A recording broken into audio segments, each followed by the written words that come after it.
I'm JP Tuesday. And I'm Kiki Cannon. As lifelong Disney fans, the work of countless talented Disney creatives have shaped our lives. Now, as the Disney catalog expands, we're taking a journey through film and television to discover if that spark that shaped us as children lives on in adulthood. Does your favorite Disney media still cast that same spell? Join us as we find out. We are Rewatching the Magic. Hi, Kiki. Hi, Tuesday. Oh, it's been too long since I've said that. Yeah. We are back, and we are going to be talking about Freaky Friday, the 2003 version. Why? Because there is a sequel. The sequel should be out by the time this episode is released. Freakier Friday. Once again starring Jamie Lee Curtis and Lindsay Lohan. Older, wiser, and there's grandkids involved. Did we need a sequel to Freaky Friday? I don't know, but we got one. It's also weird that it's the 2003 version that got the sequel, considering Disney would create another remake after this in 2018 with the musical version. And we have covered the original Freaky Friday from 1976 in a previous episode, the one with Jodie Foster and Barbara Harris and John Astin. That was all the way back in 2021, episode 87. So that was a while ago. Yeah. This one, though, is the one that probably a lot of our listeners would have grown up with. Yeah. More so, I think. Probably, with our age, by the time this one came out, we were already adults. But, so we grew up with the Jodie Foster version. Yeah, I saw that a bunch on the Disney Channel back in the day. Yeah, it played a lot on just regular TV. I remember it playing on like ABC and stuff a lot as a kid. But if you were just a few years younger than us, this is your version. Disney remakes is not a new thing. They've been doing it for a while. We have not yet done the other great Disney Lindsay Lohan remake of The Parent Trap. Or Herbie. But we haven't done the original Herbie either. We did the original Parent Trap, but this is the other Disney remake that she did in that vein. She was Disney's it girl for a while. She was just, here's Lindsay Lohan in a Disney movie. I do want to talk about the opening credits of this movie. They do a good job of early 2000s photoshopping of young Jamie Lee Curtis with the baby pictures of Lindsay Lohan. Like, they did not need to go to that extra step, but they did anyway. My only problem with the opening is the song they use. Happy Together by the Turtles. Yeah, because can we stop using, romance songs to describe a parent-child relationship? It's just, I don't care how non-sexual the lyrics are. It seems weird. Yeah, I mean, also we get the transition from the original Turtles Happy Together to a cover by Simple Plan, and we also get Bowling for Soup and the Donnas, and it's almost a who's who of early 2000s bands. I mean, the soundtrack really does slap, though. Let's not tiptoe around that. This is a really good soundtrack. Also, the costuming for Lindsay Lohan, when she's doing all her grunge stuff, is also really awesome. Yeah. However, when they try to grunge Jamie Lee Curtis up after the body swap, it does not hit right. The poster has a really awesome grunge look for Jamie Lee Curtis. If you look at the movie poster, she's wearing like a plaid skirt and a denim jacket, and her hair's kind of gelled, and she's got like really awesome moto boots on and everything. Like, that's a really good look, but in the movie, on the day of the swap, there's a joke in there that she looks like Stevie Nicks, and she kind of does. It's more an old hippie look than like a late 90s, early 2000s grunge kind of look. Yeah, it's weird. I mean, I get that the movie poster is supposed to show, oh, it's teenage girl and adult woman, so we have the teenage girl dressed in a business suit and the adult woman in teenage garb with a guitar. But it feels like they did the photo shoot for the poster before they really knew what the movie was going to be.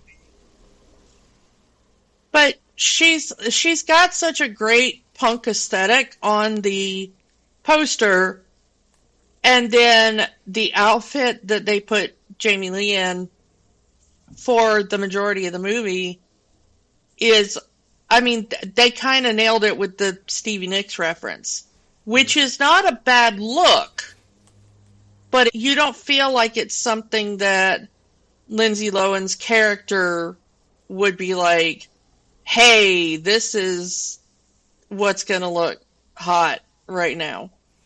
I was like, this does not look like, you know, Jamie Lee Curtis still to this day has like a pretty slender body and whatever, and she could fit into most clothing. So, like, she probably could have just walked into Hot Topic and she might have gotten some side eye of like, what's the old woman doing in Hot Topic or whatever. But, you know, she could have walked into a Hot Topic or a Wet Seal or a, you know, whatever was trending at the time. I mean, Lindsay Lohan's character at the beginning of the movie, this is early 2000s, she's just cosplaying Avril Lavigne. So you would think that, you know, when she's in her mother's body, that she would try to also mimic that fashion aesthetic. Yeah, and that's why when they dress up Jamie Lee Curtis, this was the first watch for me, just putting it all out there. And given what I had seen in, like, the posters and some of the other advertising for the film, I was expecting it to be more like, oh, Jamie Lee's going to be, like, really punked out, and it's going to be a really cool look. And then she ends up in this kind of tie-dye, sort of neo-hippie kind of look, and I was like, oh, that's not really that great a look for her.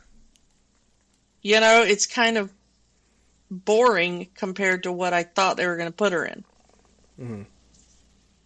And I get why when the swap happens, for most of the day, Lindsay Lohan is walking around in kind of the most boring version of grunge. So it's really just kind of black clothing and relatively boring, and her hair's slicked back and not really done. But I was like, wouldn't the daughter be like, okay, for once I'm going to have my mom dress really cool and all in my aesthetic. If I'm trapped like this, I'm at least going to decorate it kind of funky, you know? I don't know. It was the one thing that kind of bothered me, because I was like, Jamie Lee Curtis, even to this day, you know, you can kind of put her in whatever and she'll look awesome. So why did they go with that? I thought it was a costuming fail. Anyway. So let's kind of talk about Lindsay Lohan's character in this movie. Anna, our grungy teenage rock and roll girl. She has her own band. She does dress, you know, again, like I said, has very Avril Lavigne look to her. And, you know, high school life. But when you're a teenager, you always, you know, even as us as teenagers, you know, we exaggerate what's going on because, you know, everything is life or death. My life is over. You're ruining my life, Mom. like everybody at school hates me, my teachers are out to get me, blah, blah, blah, blah, blah. But in this movie, she's right. We have her ex-best friend, Stacy, who has become her bully. And we have in the most straight-up incel character in a Disney movie that I've seen to date. Her English teacher literally will fail her for every single thing she does. I'm going to skip around here, because her mom dumped him in high school.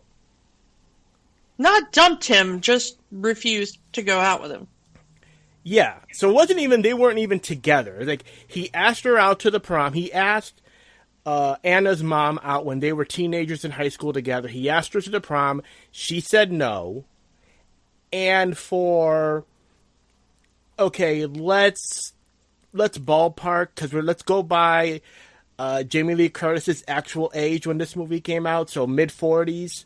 So for 25 years plus, this one guy has held this grudge against the one girl that denied him a date in high school, and has decided that I will take it out on her daughter.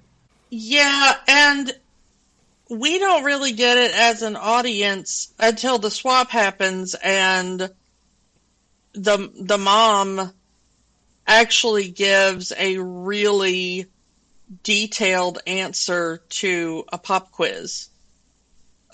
Which, by the way, you can already tell he's a bad teacher, because his way of giving a pop quiz is, I'm going to go around and give each student a different question, and I'm going to give you a grade based on just what you say in class in front of everybody. Whether I like the answer or not. If I like the answer, I'll give you a passing grade. If I don't like the answer, you get a failing grade. It's all about Hamlet, and the first guy, he's like, just tell me something about Hamlet the character, and he says some stuff that you can tell he's just pulling it out of his butt, and the teacher goes, so you're saying he's a man? And the student's like, a man, yeah, he's a man. And he's like, who can't make up his mind? He's like, mind, yeah, he can't make up, he's a man who can't make up his mind. He's like, yeah, good enough, you get B. And it's like, okay, well, you just helped him through that, you know? Clearly this teacher has a favorite. Yeah, and, like, you could tell he's, like, probably a jock who, you know, like, they need to keep him on the football team or something, you know, it's like one of those. And then he gets to, you know, Lindsay Lohan, you know, but with the mom brain inside.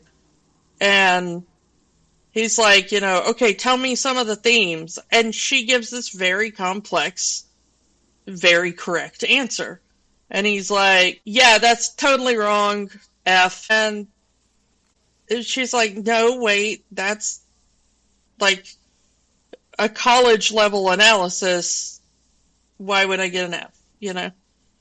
And that's when she figures it out. Like, I recognize your face and I recognize your name.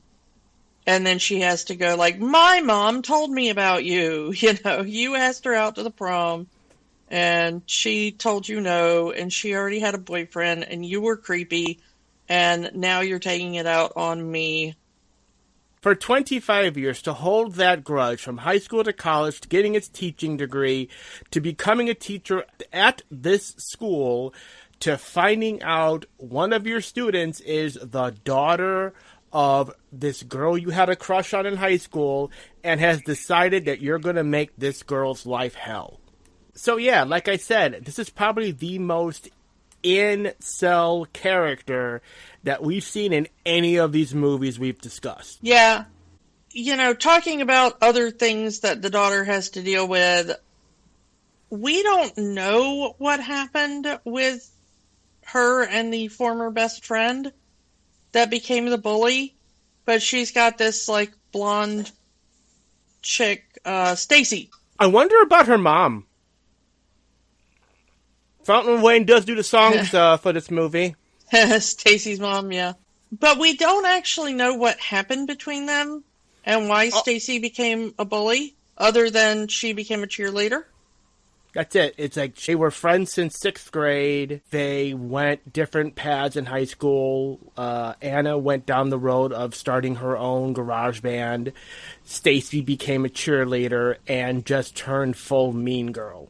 Yeah, but no matter what Tess, the mom in Anna's body, does to try to be nice to Stacy, Stacy just does the cruelest things. You know, pulls up her shirt in the middle of, I don't know if you'd call it a quad or whatever, but, you know, outside the school where everybody's congregating, pushes her over a bike rack, gets her in trouble for cheating, which she wasn't doing.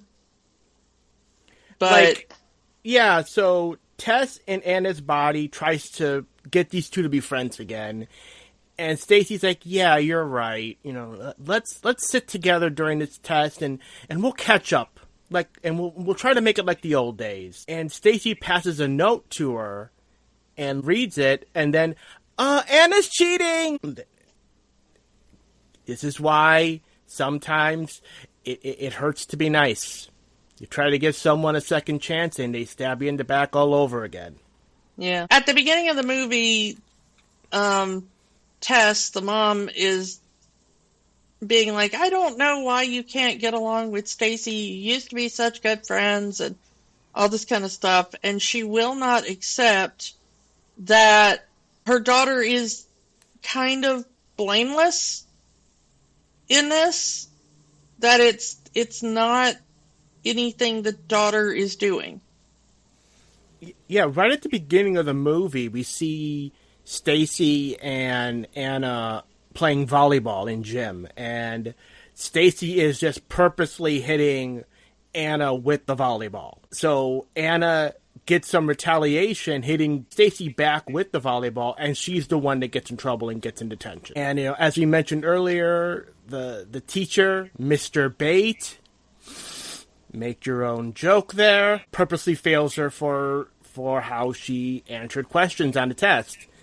And she makes a remark about how how he's bald. And then she also gets to go to detention a second time. When the principal calls Tess and tells her, hey, your daughter's been in detention twice today, she doesn't want to hear it. She punishes Anna by taking the door off of her room, and then just says, why can't you be a better person? Why are you yelling at your teachers? Why are you hitting kids at school during gym class?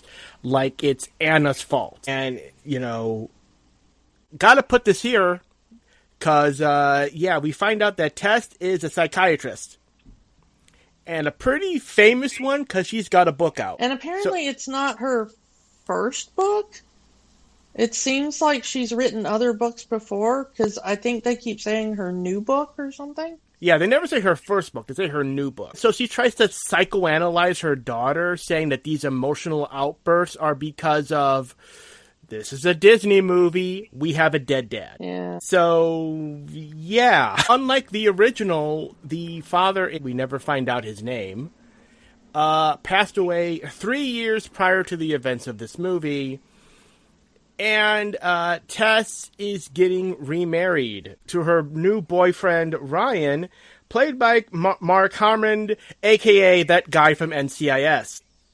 So in Tess's mind, she won't accept this new man in my life as a new member of her family or her stepfather or whatever, and she's acting out because of all of this, when in reality it's no, she's telling the truth. Her ex-best friend is bullying her, and a teacher has it out for her.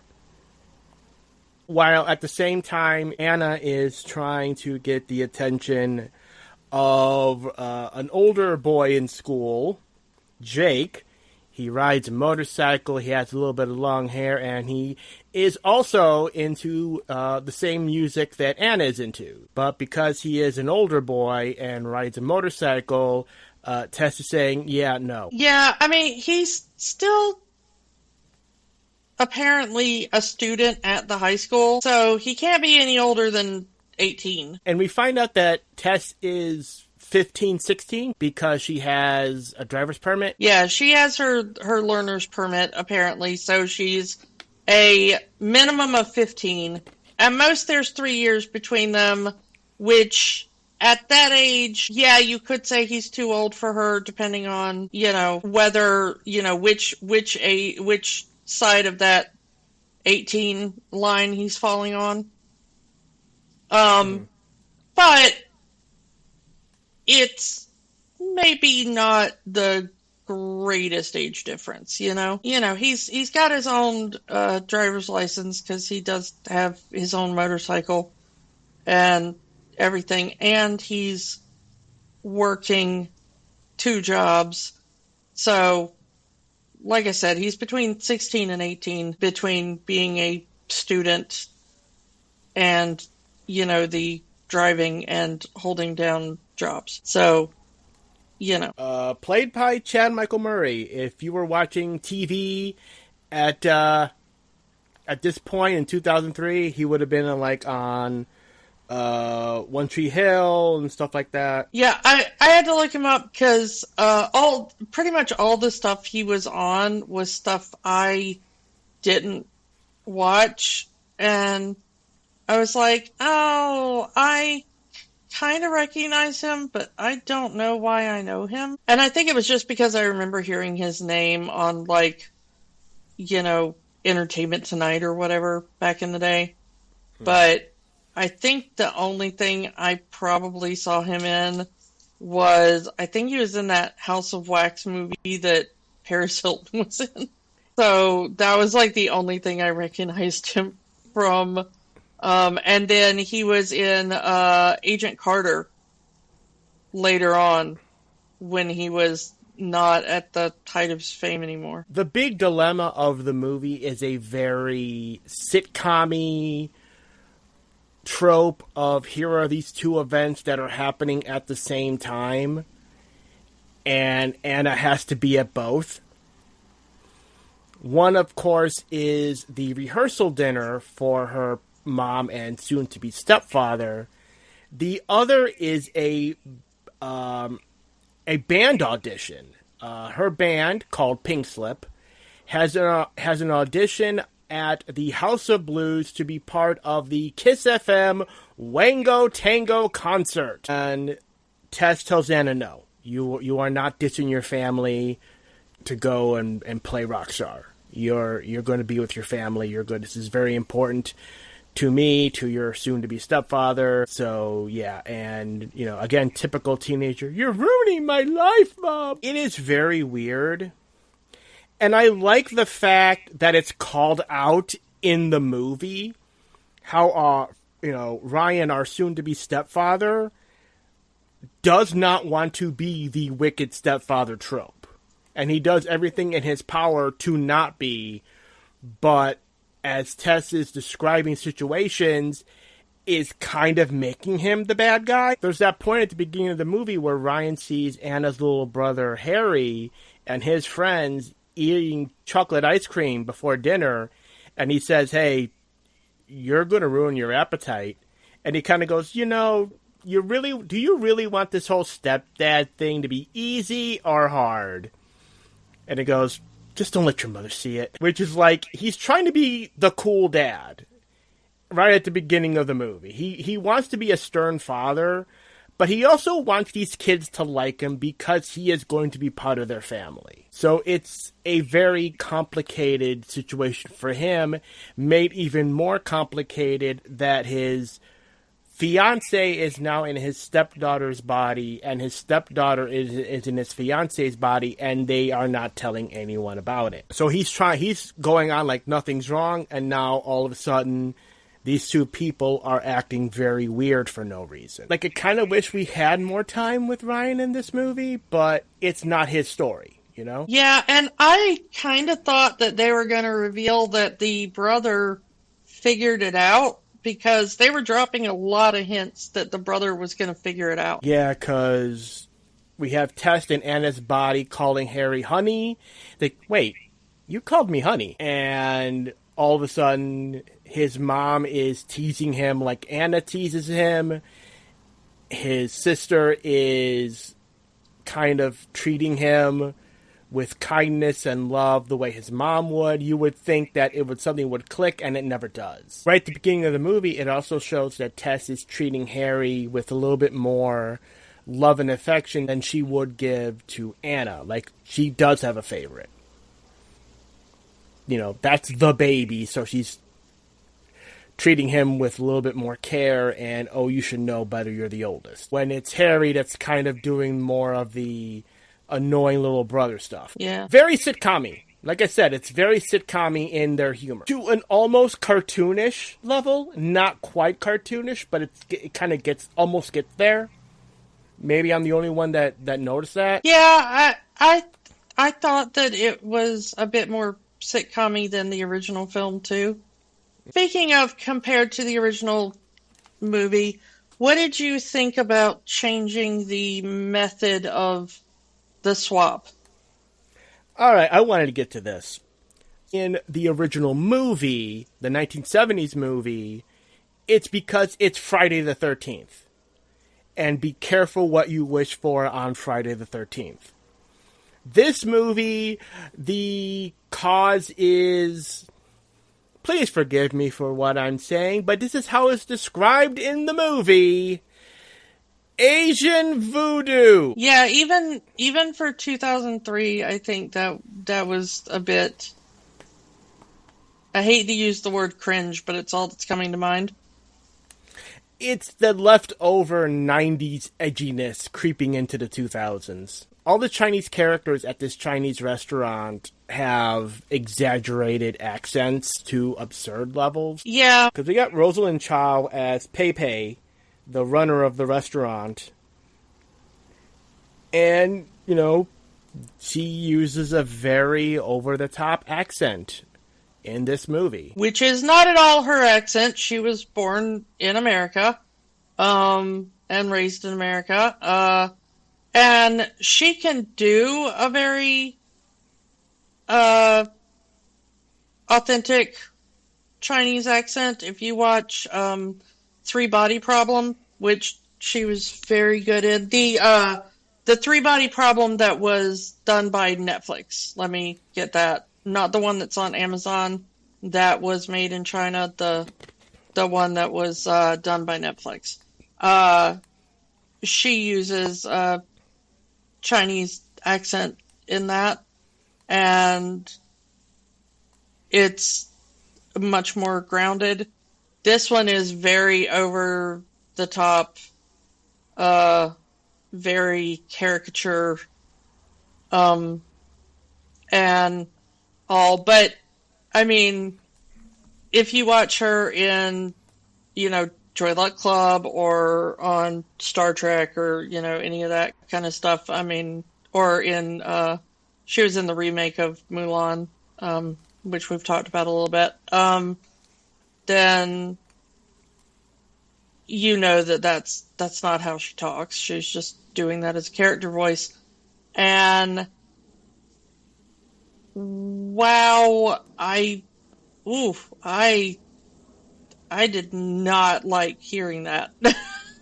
Like I said, it's a little bit of that 90s edginess seeping into an early 2000s movie. Yeah, that happened a lot. Yeah. So yeah, they have their argument. You think my life is simple. You don't understand my life. You don't know how it is to be me. And this gets the attention of Pei Pei's mother, who also works at the Chinese restaurant, and gives them fortune cookies. And when they both read the fortune, it causes the swap to happen. And the way the movie handles it, this is not the first time she's done this. Did you give them the cookies? Yeah. Why? She's getting married tomorrow. I didn't know. Yeah. The thing is that it is very obvious that Pepe's mother is absolutely some kind of magic worker. Like, she has the ability to do this to anyone at any time, and Pepe is not at all surprised when they come in and they're like, oh yeah, we woke up this morning and we were not exactly ourselves. And she was like, Mom, you made people switch bodies again? Why did you do that? You know. Then she knows exactly how it's going to be able to be reversed. She knows that there's nothing that she can do about it. So it's obvious that her mom does this all the time to people, like for giggles, apparently. She even does it at the end of the movie. Or attempts to. And Pepe stops her. Because there's an argument between the grandpa, we have a grandpa in this movie, and Harry arguing over, youth is wasted on the young. You go over there, you old fart. And then she goes, oh, do you want a fortune cookie? Yeah. No! She has killed and she will kill again. Yeah, I mean, Pepe's mom is like, she's a menace, but I kind of respect it. Mm-hmm. The original movie just had it be like, this was a 1 in a million happenstance. But this one, it's like, if you run afoul of Pepe's mom, this could happen to you at any time. According to the fortune, the spell can only be reversed by a selfless act of love. And at first, they misunderstand this as simply acting selfless or thinking selfless, and it doesn't work. It has to be a genuine, selfless act of love. Much like the original movie, these two have to live one day in each other's lives, with Tess in Anna's body going to school, and Anna in Tess's body going to her job as a psychiatrist. Where Anna thinks, oh, it's easy being a kid. I lived being a kid before. It's just, I know all of this stuff. I can get through high school, no problem. And then she goes through Anna's problems, as we stated earlier. Now is as good a time as any to talk about Tess's problems. One particular problem. A very neurotic patient of hers that needs to see her every single day. You, off mic, you had texted me as like, because I believe his is one of the first lines in the movie. Yeah.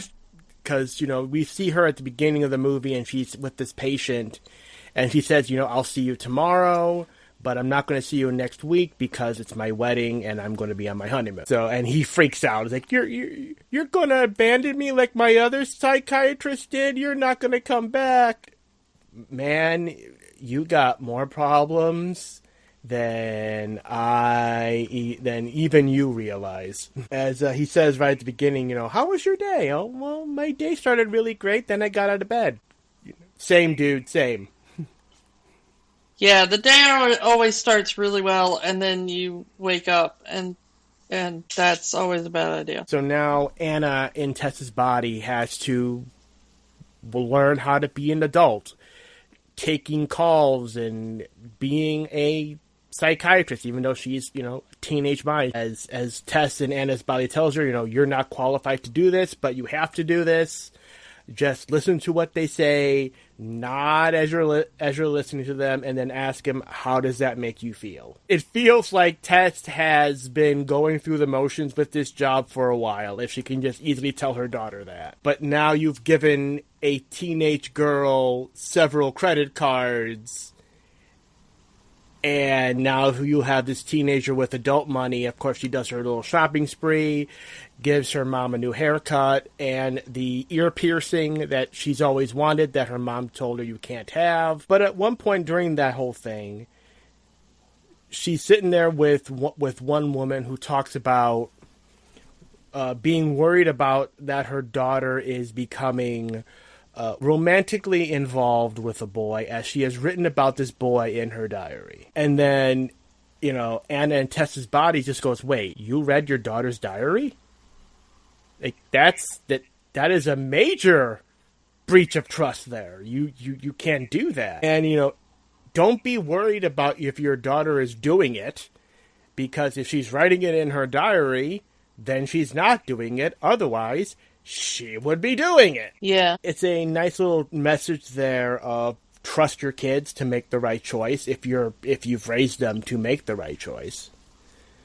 But, and then all of a sudden, Ryan comes in there and saying, hey, I've got a surprise for you, and hey, I've gotten you a spot on this TV talk show, and you get to talk about your book on this TV show that is aired live across the country.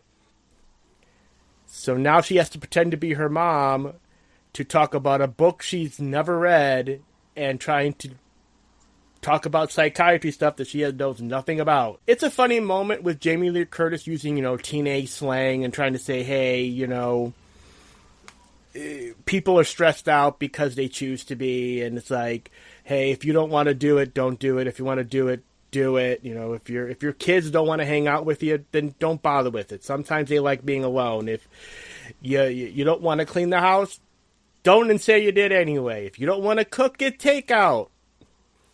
Which is a very teenage-minded way of thinking about adult problems. And also teenagers who grew up around a little bit of money. Yeah.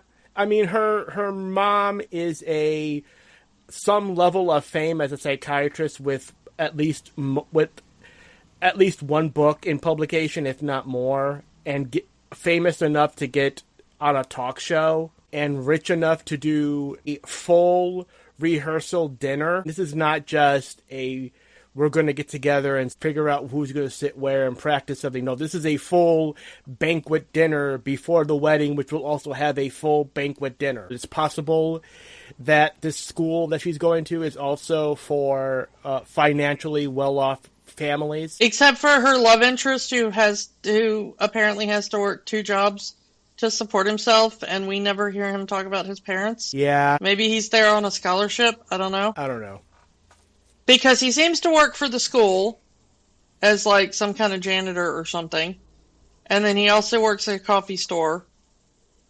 But then everybody else at the school seems to have some kind of money. You're right. So after all of that, this is where the movie gets a little bit creepy in a way that I had forgotten, and again, this is the first watch for you, because we now get Jake, who's Anna's crush, hanging out with, because after the TV appearance, Anna and Tessa's body goes to the coffee store where Jake works, and the two strike up a conversation about music, about everything else, and they realize they have a lot in common. And Jake's here is, how can I word this correctly? A roughly 18-year-old boy kind of having this emotional connection with what he believes to be a 40-year-old woman. And even the people in the coffee shop are shown to be staring at them weirdly. Yeah. Yeah, he totally connects with what he thinks is the mom. And he goes a little cuckoo. Boyhood crush. I mean, I did mention the Stacy's mom reference, and yeah. Yeah. So it's very much, hey, she's so amazing, she's so wonderful, we have so many things in common. I'm in love with your mom, Anna. You're great, but you're not her. And Tess in Anna's body even tries to kiss him to be like, okay, let's snap him out of it. And he has no reaction to that kiss at all, which leads to one of the better lines in the movie, which is where she goes up to Anna in the mom's body and says, well, at least he actually likes you for your brain. Because, yeah, it's the personality. It's not the physicality. It's not lust-filled attraction. It's just, I like this person for being this person. And, poor Ryan, how would you feel if your fiance is riding on a motorcycle with someone half her age? I do like the way that they explain that, though, and it is sort of believable. Yeah, it's just that, hey, he's a friend of Anna's from school. I needed a ride. He did me a favor. And I was trying to vet him to see if it was okay for him to date my daughter. I like the kind of, lie they come up with that she was vetting him to see if he was a decent guy to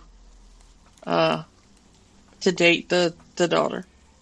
And he is, because, he helps out Anna, well, who he believes is Anna, testing Anna's body, after she gets caught, quote, cheating on the test. Because he works for the school, he gets her back into the testing room to get her test out so she can finish, so she doesn't fail. And, in an act of petty revenge, testing Anna's body completely erases Stacy's test. And writes, "I am stupid" in big letters on the Scantron. She deserved it. I mean, yeah, there is that. But I like that he did have enough ethics to be like, okay, you sneaking in here to finish a test that you should have been allowed to finish because you didn't do anything wrong, that's one thing. That's just righting a wrong. But you screwing up the other girl's life out of pettiness, I have standards. Like, I kind of did like that. Because he was going to give Anna a ride home on his motorcycle. And it's like, no. What you just did, no ride for you. Which I thought was kind of cool of him. Now Jake is completely smitten with what he believes to be Anna's mother, following her, follows them home, follows them to the rehearsal dinner because he needs to be by her. And it's like, dude, dial it back. She is about to get married to another man. Dial it back. Yeah. Also, this is not an appropriate age, Yeah, I mean, even he's aware of that. Like, I'm not stupid. I know it can never be, but man, I just really want to get to know her more. Not the time, not the place, but let's kind of get into the third act twist here. So we finally get to the rehearsal dinner. Which is 0 rehearsal and all dinner. I just want to point that out. Like I said, it's a full-on expensive banquet dinner. No practicing of lines, no practicing of where anyone is going to sit. Just all of the guests at the wedding are going to be together and we're going to have a big dinner. And then we're going to have the wedding and another very expensive dinner because they can afford it. And this is where all the major players convene because we have the family, but now we have Jay coming in because he wants to be close to who he believes to be Tess. And now we get Anna's friends from the band who are going to kidnap her and saying, we'll take you, we'll bring you right back, 20 minutes, we'll get this audition done, and then you can have dinner with your family. This is where the sitcom comedy comes from. And the kids immediately get caught by security. It's like, hey, yeah, all of these kids were just messing around in the front. And yeah, this is where Ryan kind of has his moment. It's like, I don't want to be the bad guy here. You're making me the bad guy. You've made me the bad guy this entire time. Let her go to this audition. You can hold the fort down for 20 minutes. And by the way, you're her mother. You should be there at the audition to support your daughter. Which, bravo to him, because he's actually standing up for his future stepdaughter. I want these kids to like me on their own terms. I don't want them to have feelings about me because you tell them to. He's trying, he knew that she had kids and he was okay with that. He wants to be part of this family. And he just wants peace before the wedding. And if that means that Anna needs to go away to this audition for 20 minutes, fine. It's fine. It's fair. It's not good. It's not the end of the world. And Anna in Tess's body, it's like, wow, he really does care about me. He doesn't think my music is stupid. He doesn't think my band is stupid. And he's actually trying to be part of the family. He's never going to replace my father, but he at least wants to be part of this family. And there's a little respect there from Anna. Anna starts showing, Anna has gained some respect from her future stepfather. It's really fascinating to see kind of what he says there and how it impacts her, hearing those words from him. I mean, he knows how important that audition is, so it's like 20 minutes? Fine, just come back. But Tess in Anna's body is like, oh crap, I don't know how to play the guitar. This is going to be a disaster. I'm going to ruin Anna's chance at being a part of this concert because they don't know that I'm not Anna. Yeah. But luckily, Anna and Tess's body arrives just in time to unplug Tess and Anna's body's guitar, and her with a guitar in the background is just going to play the song backstage. All Tess has to do is pretend to play the guitar. And she goes, I don't know how to do that. Like, have you ever been to a rock concert in your life? Well, yeah, me and your dad saw the Rolling Stones once. Act like Keith. Keith Richards' mom. So it's like, has this lady always been a stick in the mud? And if so, how did she get cool guitar playing husband, you know? Yeah, I mean, that's how Anna learned how to play the guitar. Her dad played the guitar. They went to see the Rolling Stones. So it's like, he was just as much a rocker as his daughter is. So it's like, you can't pretend. You can't just pretend to be a rock star for 5 minutes. So they play their song, and when the big solo comes in, Anna is backstage with the guitar playing the solo, and Tess is just mimicking mock playing and just rocking out herself on stage, trying to really get into the mood, getting into the song. She's apparently caught on to the song enough to do the final chorus with the band, which is, I mean, it's a great moment. I get that it's supposed to be Lindsay Lohan is just not trying to on purpose play bad as she's pantomiming the guitar, but I don't know. I think, yeah, I mean, it's a good moment, but it's like, man, I wish she was actually doing more, like actually doing the fingering or moving her arm up and down the neck, and she's just not. I get why, but it's like, yeah. And kudos, I don't know if Jamie Lee Curtis knows how to play guitar, but she definitely practiced enough that she makes it look like she can. Yeah, I don't know either, but I had the same thought when I was watching it. If she doesn't know how to play the guitar, whatever training she got for that one scene paid off, because it looks real. But yeah, the audition goes well. The DJ says, hey, we haven't really made a final decision yet, but my vote is for you, so you'll be hearing us in a few days, but if all goes well, you're in. So we get back to the restaurant. Luckily that the House of Blues and this restaurant is only a block away from each other. So, Tess and Anna's body saying, hey, we need to postpone the wedding. This switch isn't happening tonight.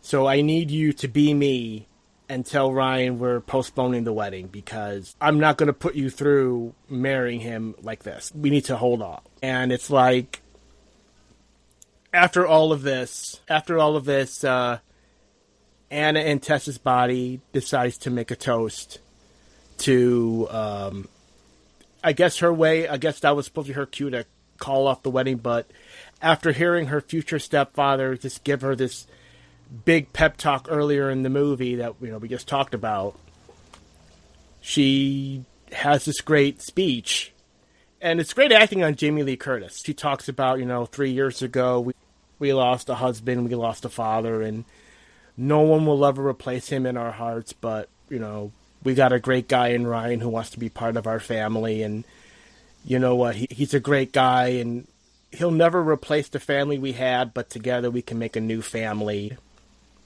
And it's a great speech. Yeah, it really is well written. And that is the selfless act of love. She allows her mom to marry this man.